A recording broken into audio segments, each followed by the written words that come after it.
very exciting time for identity management in India. If you look at it, the identity management space, essentially what we are trying to do is enable users to connect to any technology securely. So now when you look at these attributes from the lens of India, it gets very interesting. When you look at users, India probably has one of the largest user base in the world, whether it's the workforce user base or whether it's the consumer user base. They are very, very big in India. So obviously the consumer user base is huge. If you look at the workforce user base, we are talking about 20% of the country being information workers by 2027.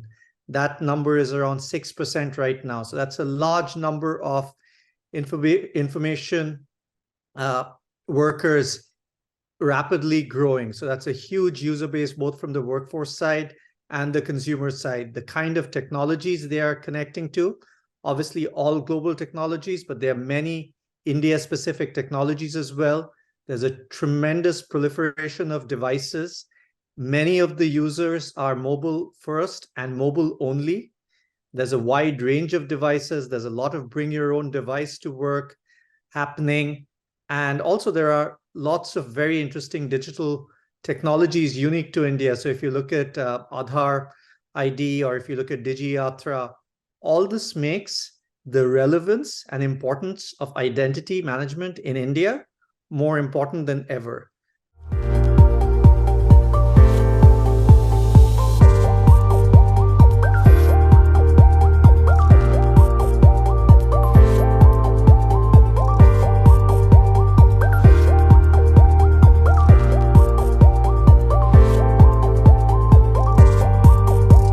As I mentioned, we think of identity management as connecting all users to all technology safely. And the all technology part related to this question has really seen very fast and continuous rapid change over the last few years. So earlier, identity management was largely focused on applications, many of which were on-prem. Now it's largely moving to the cloud. And it's no longer just about applications. The kind of resources have rapidly evolved and expanded. So now it's everything from your infrastructure resources. Those could be your servers, your databases, your microservices, IoT devices. So this wide range, like it could be your service accounts, this wide range of resources all need to be protected, all need to be granted. Users need to be granted access to them, and you have to do it in a secure way for the right amount of time and in a seamless fashion. So hopefully those are some technologies I mentioned that, it's no longer just about applications. It's everything from infrastructure, service accounts, IoT devices. I mentioned earlier, bringing your own devices. So earlier you could have a clean separation of work devices and personal devices. That line is starting to blur. So these are many, many technologies. Obviously, add artificial intelligence on top of that. That makes the space even more interesting and exciting. So a lot happening in this space.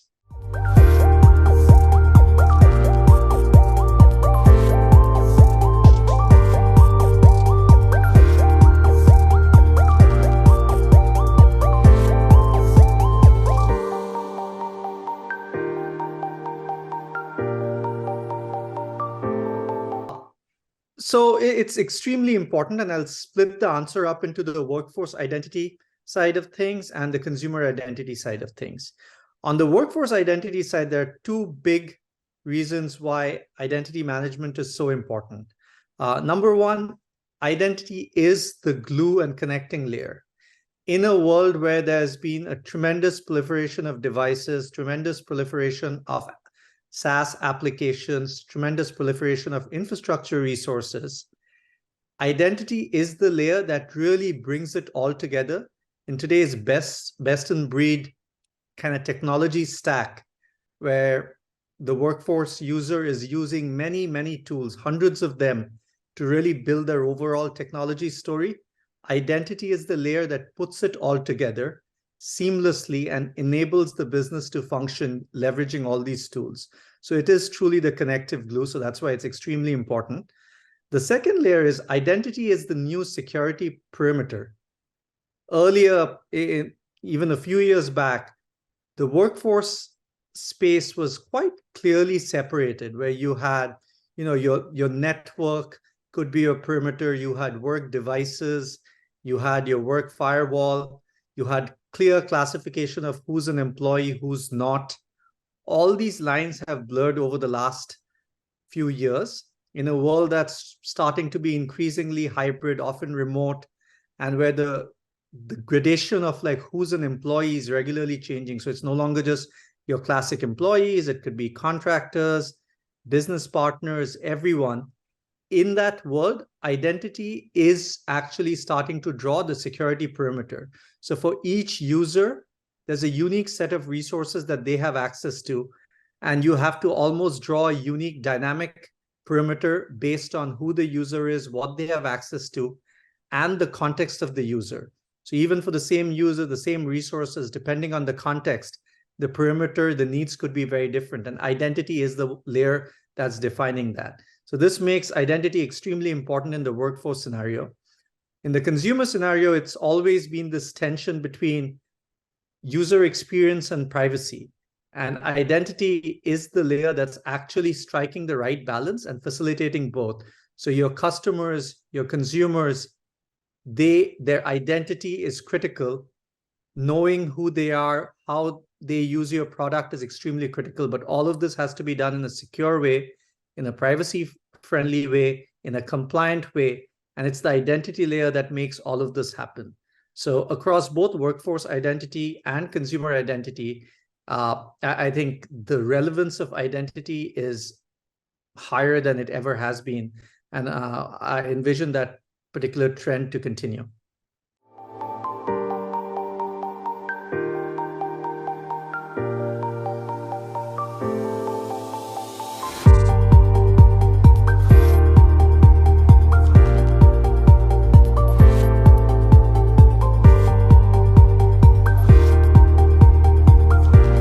Four things that I always mention that when you're thinking about your identity solution provider, that should be top of mind. There are obviously many, many other details. We can talk hours about it, but there are four high-level things I think really worth keeping in mind. Number one is security. You have to make sure your identity solution provides the most state-of-art, robust security. And if you look at it, in recent times, a wide number of attacks had their roots in some kind of identity system lapse. So you want to make sure your solution is as robust as it gets. So everything from providing phishing resistance to making sure you have the right passwordless solution, because password has become one of the most brittle points of the identity end-to-end chain. MFA is absolutely necessary, but no longer sufficient. So you want a security solution that provides all the robustness that you need from your identity solution. So that's number one. Number two is flexibility of solution. You want your identity solution to map to your business needs and not the other way around. So as your business evolves, the way you think of your business, so you might think of your business as a centralized unit. You might think of your business as a collection of autonomous units. You might have very different compliance requirements for different pockets of your business. Your business might have business partners or supply chain managers who might not be part of your core organization, but might need access to your resources. So however you envision your business to map out, you want your identity system to be flexible to meet those needs as opposed to being the bottleneck for your implementation. So flexibility is very important. The third thing to keep in mind is neutrality. We are increasingly in a world where there are a growing number of technical solutions, and an increasing pool of users are using a best-in-breed solution as opposed to using a single provider for everything. So you might have your own device management solution, your own CRM, a different CRM system. You might have an email system from a third provider. You want the flexibility of a solution that works with all of these providers, works equally well across them, and can really facilitate the linkage and enabling across them. So that neutrality of reach and solution is very important. And the final thing to keep in mind is ease of use. You have to remember, whatever your solution is, you'll have either your workforce or your consumers leverage it day after day, often multiple times a day. With all the things I mentioned around the need for robust security, many companies have thought of it as a trade-off where you can get security at the cost of user ease and user experience. At Okta, we very strongly believe that's not a trade-off. That's not the right way to think of it, but we should be able to provide best of both worlds, give you an extremely secure, flexible, and neutral experience while giving you a delightful user experience where it's seamless, streamlined, and as easy to use as possible. So that's another thing to keep in mind. So those are the 4 things in summary: your security posture, flexibility, neutrality, and ease of use and user experience.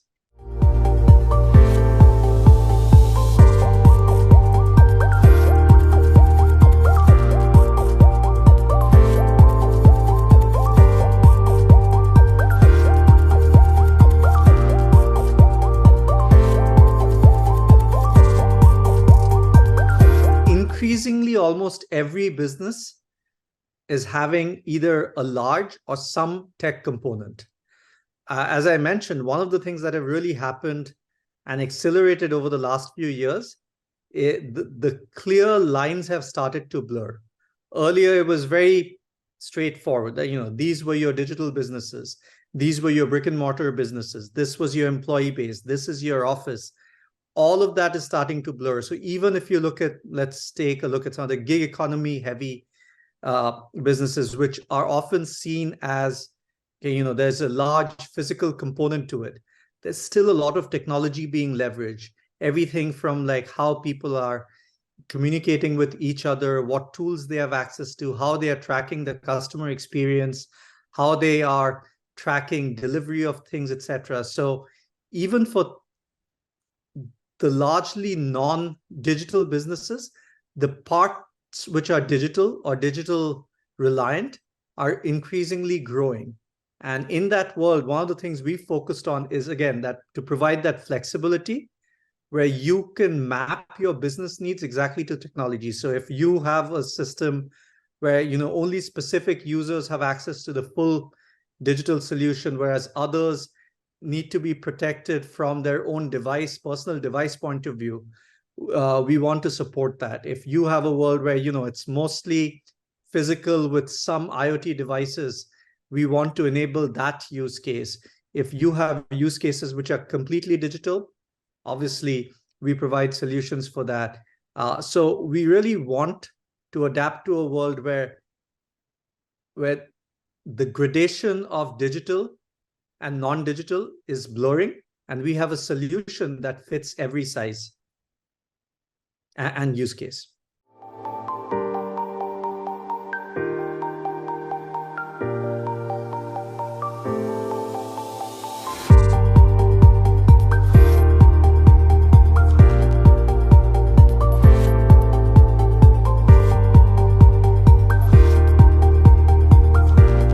As we discussed in the beginning, I think it's going to be very, very interesting. There are so many big technological shifts that are happening, and India is in the forefront of a lot of those.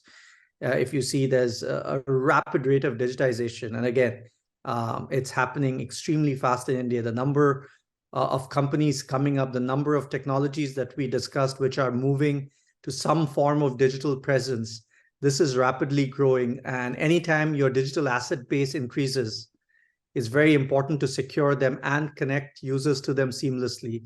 That would make identity extremely important. The threat vectors are changing rapidly.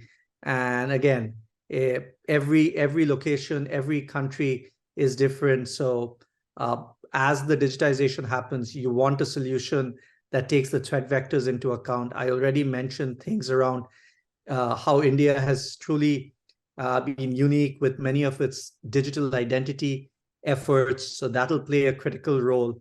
And obviously, artificial intelligence is going to be a key component We are investing heavily in that because as you see this growth and proliferation of use cases, devices, technologies, threats, it's going to be very hard to manually control and manage all of this, manually handle these, manually detect these.